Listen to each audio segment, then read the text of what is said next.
Hi, Jeremy here, Modern Vitality. In today's video, fibromyalgia, how to activate your animal healing instincts. We're going to be looking at a very deep topic, and this is extremely important if you care to heal long term, right? Short term, we need external help. We need interventions, we need supplements, herbs, practitioners, we need a plan, like a 4-stage plan that's architected so that you can evolve up and out of being ill. That's very important, right? To have all that stuff. Long term, we need to be planting the seeds of nurturing your intuition and your animal instincts that have been dormant. So I'm going to give you some examples here and how to continue unlocking more and more of that in your own self so that you can use this not only for healing, but also other parts of your life too. There's a lot of power there. All right, let's get started.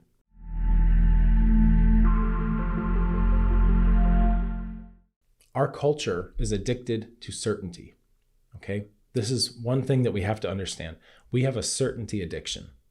Okay, I'm going to come back to this. We're going to take this whole thing apart, right? But we have to start with this premise where everybody realizes that we come into the world with a cultural lens that's automatically weighted towards addiction to certainty.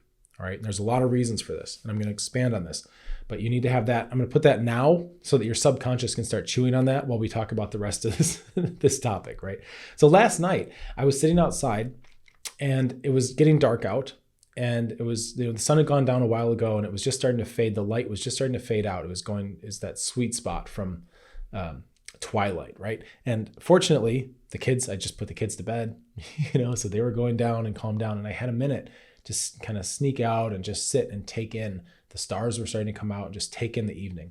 And one of the things that happened was this deer, this little buck, right? 4 or 5 point buck, still had kind of velvet on his antlers, was just walking down the street right in front of my house, right? Taking a nice slow stroll, just moving calmly.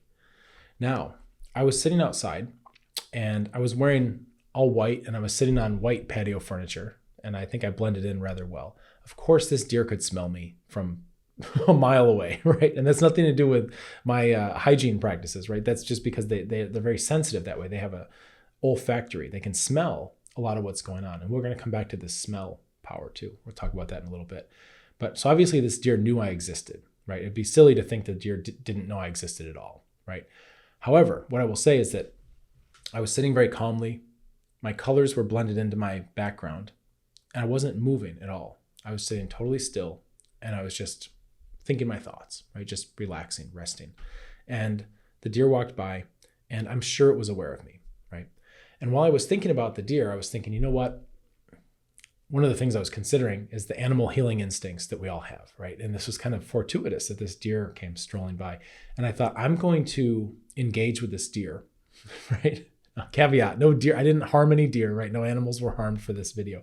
I'm going to engage with this deer, and I'm going to see if we can have an instinctual conversation. I just want to see what happens, right? And this is something that I've picked up from martial arts training, is this kind of idea of what type of energy you're projecting.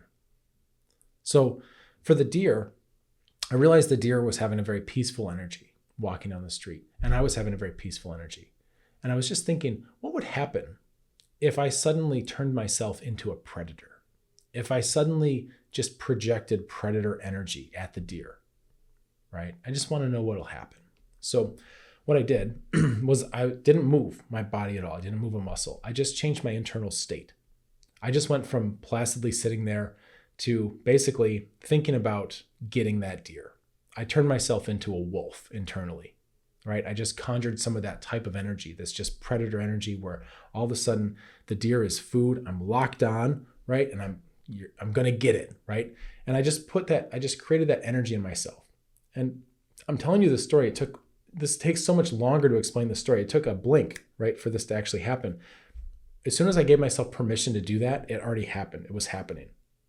Okay. I went, okay, I'm going to open up the floodgates on predator energy, and and I could feel the adrenaline up in my chest, and I could feel it projecting out at the deer, right? Poor deer, just taking a walk, minding its own business, right? But what I found really interesting was that the moment I did that and I felt my energy going at the deer, and again, I didn't move or anything like that, but the deer who was walking by, right, just minding his business, as soon as I made that shift, the deer goes like that and just looks at me, just checks. Really interesting, right? So what happened here And there are different ways to interpret this, but for us, I think the best thing to do is to keep it with this instinctual level of knowing, this instinctual level of communication. Okay. And what happened was the deer, I think, felt my intent. The deer was calm and walking calmly because it felt like it was in a calm environment. And as soon as that environment changed with the subtlest of intention, the deer picked up on that, is attuned to that. These are prey animals. This is part of their survival, right? And so the deer felt something, very subtle, but immediately turned to look right at me, right? So it felt something, and then it looked to try to confirm with its other senses. You see, we have, if you consider our sixth sense or our more energetic sense to be kind of vague, and our other senses to be more concrete, right? Like seeing and hearing. For humans, we're not such big smellers, right? We don't smell things to confirm. We look at them. Yeah. So we're very visual and also auditory, usually. Now, different people, of course, have different preferences and different strengths and all that. But in general, we like to look at things to kind of double check. And same thing for that deer. The deer turned to look to get a visual because it could feel a disturbance, a literal disturbance in the force, right? Something's weird in this environment. I'm going to look and kind of confirm that with a different sense. Okay? Really important. And it looked, and then its visual confirmation was like, it's just this guy sitting on his couch. I don't know what his problem is, but he's not making a move on me. He's not doing anything. And the deer immediately, was walking and kind of looked and then just checked and then just kept walking, ignored me, right? I was deemed not a threat. I'm not scary enough, right? So what are we doing here in terms of our own ways of listening? Because the deer, I can tell you right now, the deer didn't talk itself out of what it felt. Okay? The deer felt something. Hey, this jerk, is projecting energy at me. I feel it. And the deer didn't just keep walking and ignore it and talk itself out of that and go, no, I'm sure everything's fine. That would be weird. I don't know why I would feel that. I'm silly. I'm different. I shouldn't trust myself. No, the deer was like trained, animal instincts, trusts them, relies on them for survival, turns and looks just to check. Let's get some confirmation. It's worth looking, right? So when we have these feelings, when we get our own instinctual feelings, what do we do with them? Do we ignore them? Do we sweep them under the rug? Do we not even feel them in the first place? Like, how many people are so tuned out and numbed out from their body that they can't even perceive that? Right? That happens too. And it's nobody's fault. This is just part of our cultural conditioning. And again, I'm going to come back to the cultural conditioning too. Now, it could be argued that the deer didn't have some energetic sense. Maybe the deer, with its heightened sense of smell, as I mentioned, maybe something changed in me. Maybe when I changed my intention, I had more adrenaline and some different pheromones came, and just basically instantly the deer could smell that and picked up to the smell. Maybe it wasn't just a felt perception. Maybe. Either way, the deer trusted that, first of all, the deer was sensitive enough, however it was coming through, the smell or some kind of felt sense, right? Sensitive enough, could actually feel the thing, the change. And then second of all, trusted what it was feeling enough to investigate further and take a look, right? Where are we? Where are you on that spectrum? Can you feel these things? Do you get vibes? A lot of the people I work with, a lot of people in our group, very empathic. A lot of empaths, a lot of feeling. I've talked before about canaries and empathy and all this. It's super common, especially with complex chronic health conditions, super common. Now, can we control that? Can we train it? Can we make it so it's not just a burden, right? That's part of the story of evolving our own internal state, our own internal health, of course. But a lot of people can feel. Some people can't, right? A lot of people can. And then the next stage is actually honoring that, listening to that and going, I feel something. What do I do next? How do I act on this? Or do I just ignore what I feel? I got a bad vibe, but I just didn't want to be rude, so I just stayed around, right? Those kinds of things. Think about social interactions. I've had people coming through, like we do our program, they're going through the stages and getting their health back, and all of a sudden now they're up to socializing again, right? I was kind of shut in, reclusive. I didn't have energy for these things. Now I'm out seeing people again. And then an interesting thing happens, because then the tide turns where now they're socializing, and now that becomes kind of a trigger because it's like too much of a good thing, right? Oh, I could feel myself getting maxed out on social interaction, and I didn't want to be rude, so I just stayed at the party, stayed at the dinner, stayed wherever for even longer. And then I got totally drained and then I was wiped out the next day and had a flare, right? These kinds of things happen. We learn the hard way sometimes about ignoring our feelings, but we get that animal instinct. I think I've had enough socializing for tonight. I'm out of here, right? But the party's not over, but we haven't had dessert, but they haven't done the finale. Yeah, that's okay. I'll, see you later. Love you. Bye, right? Act on it. Take the intuition, take the things you're feeling, internalize them, right? Don't ignore them and start to act on them. It can be as simple as the deer turning its head. Hey, what's going on over there, right? You're taking some kind of action.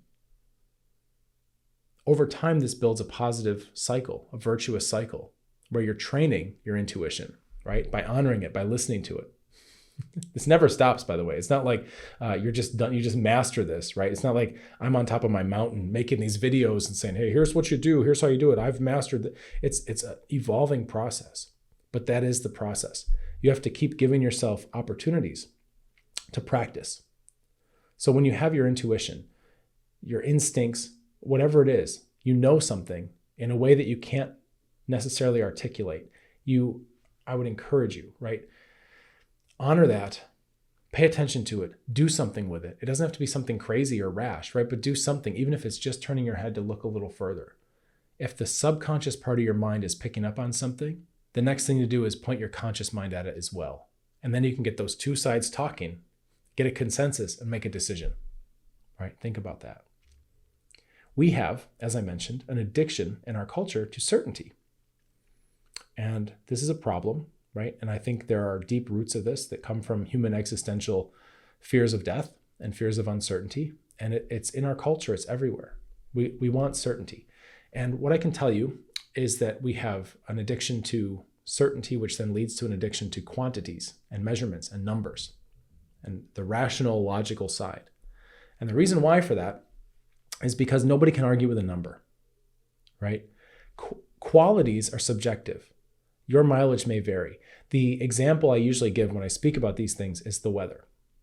This is like the best example, because for the weather, we may look at the weather forecast, which has a number, 72 degrees Fahrenheit, sunny, right? 5 mile an hour winds from the southwest or whatever it is. And we think we have, from that abstraction, we think we have a picture of the day. But really, the best way to understand the weather is to open the door and stand out there and feel it. Yeah, because I don't know about you, but when I'm getting ready to go out for the day, when I'm getting dressed, I don't care if it's 72 degrees or 74 degrees or 68 degrees. Those numbers don't make much of a difference. What matters to me is, do I need a sweater today? Right? Do I need a scarf? Am I going to be chilly? What do I wear? These are all subjective things, because some people may be out in the same day. Oh, it's 68 degrees Fahrenheit, right? I'm out here in a hoodie. You're out here in a t-shirt. Who's right? Well, there's subjectivity. There could be argument, right? There's different perspectives. That creates uncertainty of who's right when that's the frame, right? This is a frame we don't need to have on reality, but we do. We want to know who's right. Well, who's right is a number. You can't argue with a number. So we lean towards the numbers. It gives us a sense of certainty. This happens in medicine too, of course, right? We see a lot of this. Lab tests, cholesterol levels, blood pressure. It goes on and on and on. A lot of people I work with are about done feeling like a number. And also, I mean, how does that go when you get sometimes you get your labs back and all your numbers look good, but subjectively you still don't feel good. And they say, oh, well, based on this, nothing's wrong. Looks good. You're healthy. I don't feel healthy. I'm exhausted. I got brain fog. Everything hurts. My morale is very low. I'm getting anxious. I can feel my heart thumping through my chest. My sex drive's gone. My digestion's shot, right? How can you tell me I'm healthy? Well, according to the numbers, you're healthy, right? We have this. This isn't just in medicine. This isn't just in the weather. It's everywhere in our culture, is we have this addiction to certainty. With numbers comes certainty. With quantities comes certainty. You will see people leaning towards the rational, logical, what can be justified and not argued with, because when we stand behind it, we feel certain. Well, the lab says there's nothing wrong, so I'm certain about this number because you can't argue with it because it's on paper, right? Oh, the weather says 68 degrees, so it's warm out. Can't argue with it because it's 68, right? Is it warm? Well, to me it is. To you it's not. There's some subjectivity, right? But we can't argue with the number. 68 is 68. This is everywhere. We always want to have some semblance of certainty that we can hide behind, and that includes how we think about things. So if we have a rational thought process, a logical thought process, we feel safer with that. We feel less weak because we know we could defend it by explaining it. However, that deer walking down the street that looked at me, if another deer said, "Hey, Bill, why did you turn and look at that guy?" Right? The deer would say, "I felt something. I don't know, I just felt something." Right? And how brave it is to stand behind that justification.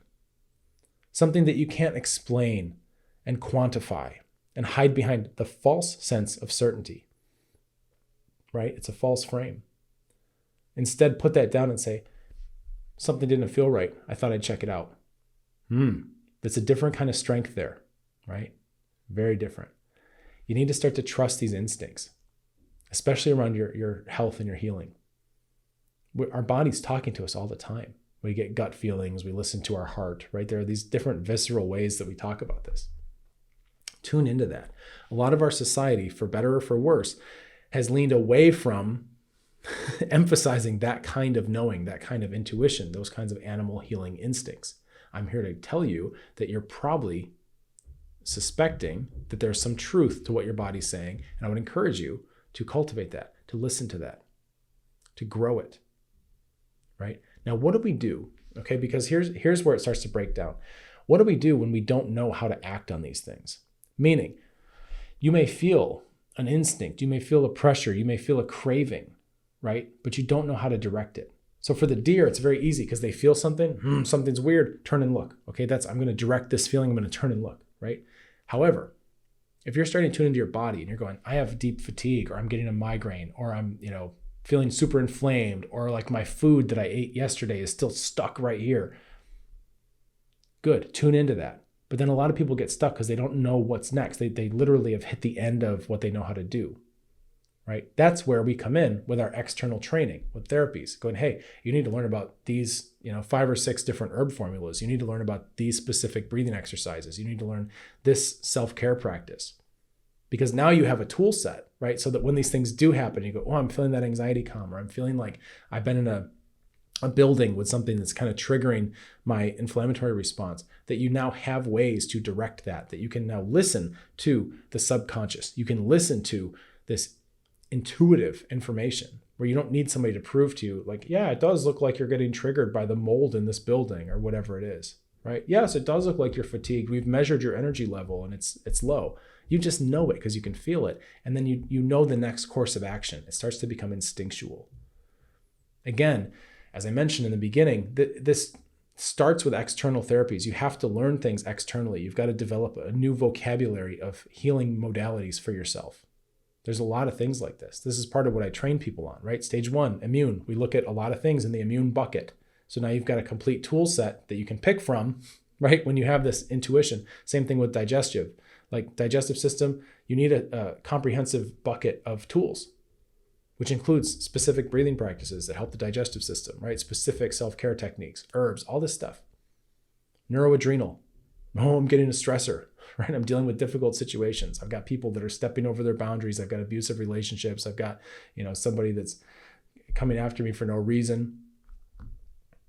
All these stressors. We have ways to mitigate that, right? You've got to learn, you got to relearn some of these instinctual things so that now you have an outlet to direct that. Same for blood circulation, right? Every one of the stages has corresponding tools that come with it. And what I find is as people learn this stuff, now they become armed. And now we have a way to dial in that transition from externally, like, what should I do? To all of a sudden, I'm feeling this. Now I just need a way to channel it. I need the equivalent of the deer turning its head. Like I need to know how to manifest something that's going to change my situation. You get that, and now you're just moving, right? Now you know what to do. Now you know what kinds of herbs to gravitate towards. You know what kinds of dietary changes to make, right? Not even permanently, just for the next couple days or for, this week or whatever. More foods to eat that emphasize a certain type of energetic change in your body, meaning to cool you down or to warm you up or whatever it is. You start to learn how to navigate through life in a more instinctual way. People get a little bit afraid of this because there's power there. Right? And it's a weird kind of power because you can't explain it. It's not always rational and logical. And you can say to somebody else, somebody close to you in your life, well, I do this because of this, and I felt this, so I changed this breathing exercise, and now I'm changing the way nitric oxide is moving in my body, right? Whatever. You can't always explain that stuff. Some of that's my job, right? To be able to re-rationalize these things and understand it from both sides. But when you start moving from a powerful place and you start responding intuitively to what your body needs, there's something there. And it can be sometimes a little bit scary too, because you think, whoa, there's a whole other world of existence here beyond my cultural conditioning of certainty. It's a different kind of certainty. It's a felt certainty. It's not something you can just explain necessarily. But just because it's felt and it's subjective to you doesn't make it any less valuable. And ultimately, as I've mentioned, this is the difference that helps people get long-term medically independent, is being able to cultivate this. I'll tell you another story. Once I was on vacation with my family, and I wound up with like a bronchitis, some nasty thing. A lot of coughing, a lot of just green phlegm. I was pretty much miserable. And what I did was I took some herbs, which is great, and they were very helpful. But another thing I did was I got real weird one night. I just did the weird stuff. And this is another piece of this, is because the people I find that do the best with this kind of work and actually internalizing their healing, they're not afraid to go get weird sometimes, to do things that are uncommon, right? Because animals will do this no problem. If you ever watch, you watch a cat or a dog throw up, they're putting their whole body into like getting the hairball out or getting the throw up out. Like they'll do the weird stuff, right? They'll make the weird noises. They'll do whatever they got to do because they're not self-conscious. What if I make a weird noise, right? No, they got to puke up a hairball or something, right? So they just get it out. It's not a big deal. I did the same thing with the phlegm. I went out by myself. Actually, I went out and sat on a golf course at night by myself. And I did all this breathing, all this deep, heavy breathing. And if anybody, it was a secluded place. I tried to make it because I know that this isn't normal stuff. People wouldn't know if they walked by, they wouldn't know what they're hearing. They wouldn't know what they were seeing. And if they walked by, they probably would have called the cops, right? There's somebody that's possessed out here on the golf course, right? Because I was using my spine, and I was doing all these movements to start to open my chest and open my lungs. And I was making these crazy breathing sounds, just using my air inside to vibrate the insides of my lungs. And I was physically going in with my breath and shaking out all this phlegm and crap and garbage and just hacking it up. And I basically just gave myself like a phlegm exorcism out in the middle of a golf course in the middle of the night, right? Not my most photogenic moment, I'm not out there with a camera going, hello, everybody, watch this, and doing all this stuff. It can be private. It doesn't have to be public and go on display. But you should have these things in your toolbox, right? So that when it starts to get where your body needs something, you're not just trapped in the status quo of medicating it or whatever else. You can get your hands in there. You can get your fingernails dirty, right? With your insides of your body and just healing and gripping onto things and expectorating and expelling, getting stuff out, right? Even if you're like kind of waving your spine and doing all this weird stuff and moving your fascia around and doing sounds and vibrations and special breath work, like all these things, and just hacking up a big mess of green phlegm, but getting it out of your lungs. I'll tell you what, the next day I felt great. I get to enjoy the rest of my vacation.